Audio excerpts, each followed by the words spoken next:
Hello little buns, it is Steph. Welcome back to my home or something. I am in the process of moving, so all of my stuff is pretty much packed up. I don't have my usual white wall space because it's behind all of these wonderful boxes. So we're just gonna record here on the floor. We're gonna have a casual chit chat. It's gonna be like we're hanging out on the floor and I'm telling you about my horrifying experience.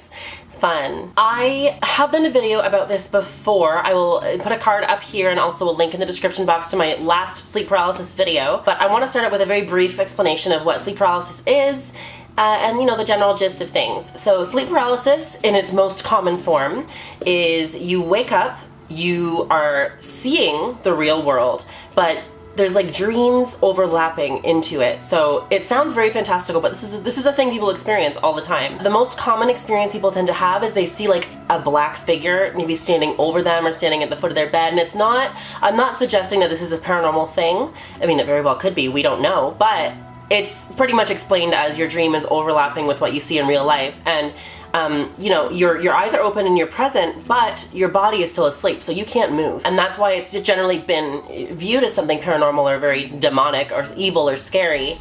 But I like to view it, if anything metaphysical, I like to view it as like a vision or as like a peek into something I'm not supposed to see. I am not afraid of these experiences, but when you're having them in the moment, they are very, very frightening because you might not know right away that you're dreaming, or you know, you might not understand what's happening, especially if you've never had one before, you've never seen a video about them before.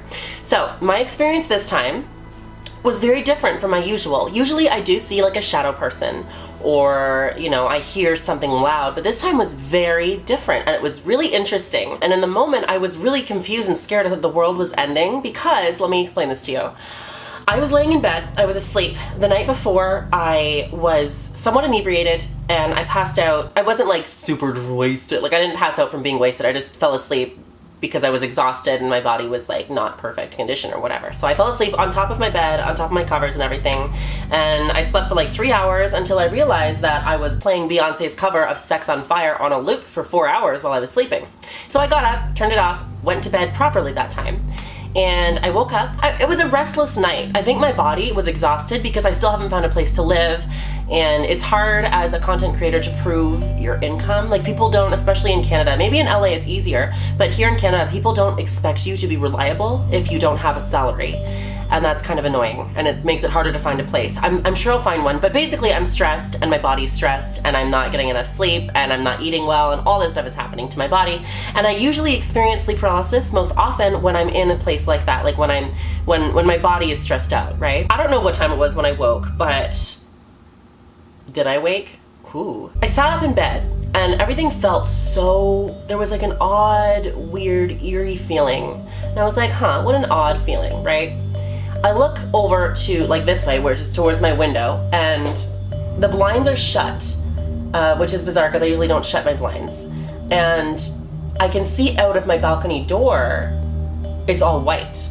It's all white. And I kind of like, you know, get a bit closer to see it, and it's blizzarding, full blast, thick, you can't see through the snow, but it's snowing. And I'm like, that's weird. It's fucking August. Why is it blizzarding? Contrary to popular belief, it is not always winter in this part of Canada, okay? So I get up, and at this point, I can't feel any weight on me. I get up fine, effortlessly. I go to the door, and I open it a little bit, and I can physically feel the cold December, it feels like December wind, you know, like when you can feel the cold on your legs, because I sleep in the nude. So I felt it on my legs. And I don't know if I thought I felt it or if I really did feel cold on my legs. It's possible that in the way that I was sleeping, my legs were out and it was cold in the room. I don't know. Anyway, immediately after I open that door and I feel the air, I'm like, that's weird. And suddenly, it's not like anything goes black or anything. It's just suddenly I'm back in my bed laying down on my side.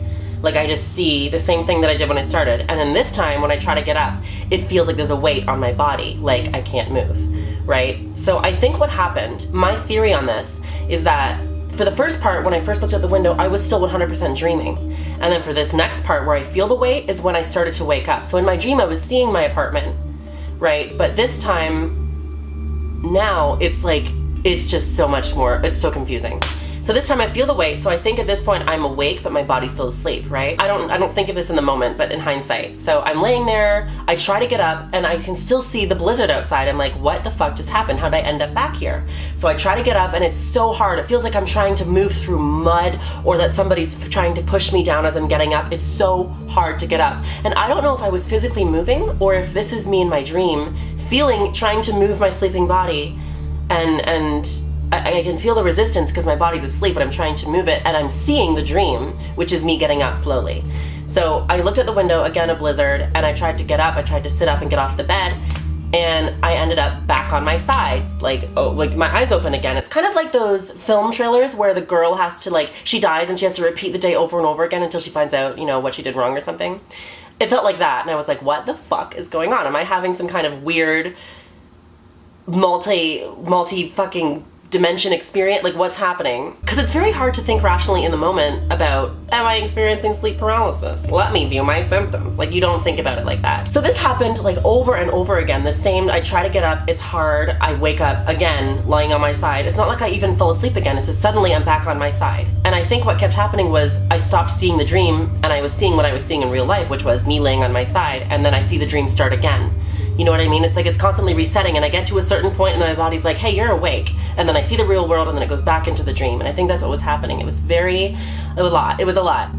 And then eventually, as I'm getting up, as I'm struggling to sort of sit up in my bed, I hear, in my last experience that I documented, I heard basically the sounds of hell. It was like screaming and torturous, blood-curdling screams. It was the sounds of hell. This time, it was not quite that. It was still mortifying, though. It sounded like an old woman who was struggling to breathe, but trying to say something. It sounded like, or something like that. I mean, that's gross. That's not a cute sound, but it was gross, and it wasn't a cute sound.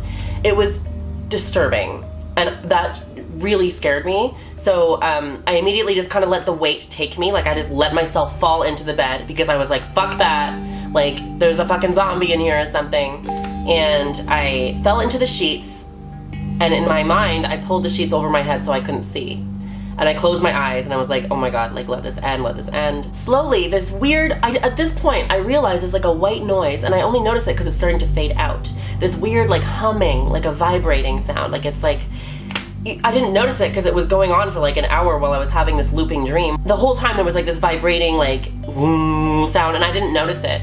But I noticed because it started to fade out, and I could hear my air conditioner, and I was like, okay, is it safe? Like, am I back in the real world? Am I back awake? Am I finally awake and not halfway between these two fucking dimensions? And I opened my eyes, and at first I can still feel the weight on my body. I still feel the weight, but this time I don't see the blizzard. So I lay there with my eyes open, just still, and I wait until I can feel some strength return to my body, and then I'm all good. I'm back to the waking world, and it's all past. But damn, this was a whole different experience. Again, normally I experience the shadow people, and when you see a shadow person, like, it's blacker than black. If your room is pitch black, it will be blacker than that. It is so obvious that it's not real. When I have those experiences now, I know I'm having sleep paralysis because I'm used to that experience. But this one, no shadow people. It was snowing, there was different weather. It was in my apartment, exactly how it looks right now. But it was like everything was different.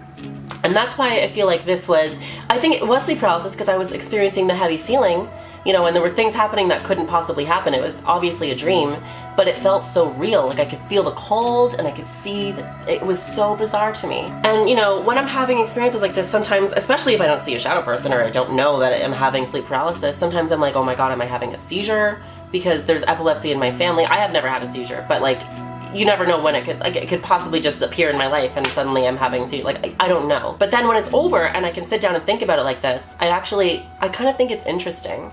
And that's why I kind of have to see it for my own personal comfort. I have to look at it as like a vision or some peek into the metaphysical that I'm not supposed to have, because that makes me so much more comfortable.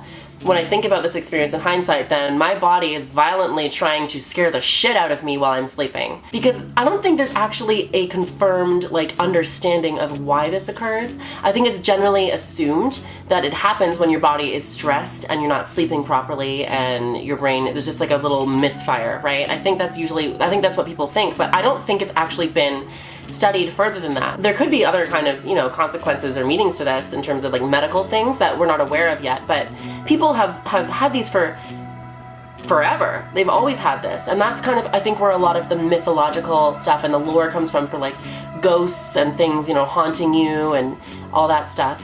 Because it really can feel like if you're a child, for example, and you're laying in your bed at night and you see a figure over you and you can't move and you're terrified, you hear some screaming sounds, like that to me sounds exactly like a ghost experience. And I think that's where all of these things kind of started. And I mean, I don't know, it very well could be ghosts. I don't know. But either way, I think it's very cool because you get to physically experience something that is not physically real. You know what I mean? And that is so interesting to me. So, you know, there are people that deal with sleep paralysis and it fucks up their life and it messes up their entire everything and it deteriorates their mental health and everything. And I'm thankful that I'm not having that level of an experience. And I acknowledge that, you know, in me saying, oh, these are kind of cool experiences, that might not jive with some people because this is a serious problem for a lot of people. And I hope it doesn't get to that point for me. And I'm thinking maybe because I view it in this way, it won't get to that place for me. Because it started when I was an adult, it didn't start in my childhood, it's not like some creepy haunting story in the back of my mind, you know what I mean? So, oh wow, it's storming. Look at the timing. Pathetic fallacy, I love it. I'm gonna let you guys go now. If you have any stories about sleep paralysis or any theories or anything you'd like to share in relation to this, let me know in the comments. Let's have our story time. Let's share our feelings and our thoughts about this. And I will see you again very, very soon. Until next time, just remember, you are capable of walking between planes of existence. I don't know. You're a cool ass motherfucker. And you can go into whatever dimension you want. I mean, maybe not. That might be really hard. But I mean, I can like build you up and you can go from there. You know what I'm saying? Anyways, I'll see you later. Thank you so much. And I love you so much. And all that good stuff. Bye! Oh, also, wish me luck in finding an apartment, please. I need the encouragement. Thank you. Thank you. Thank you.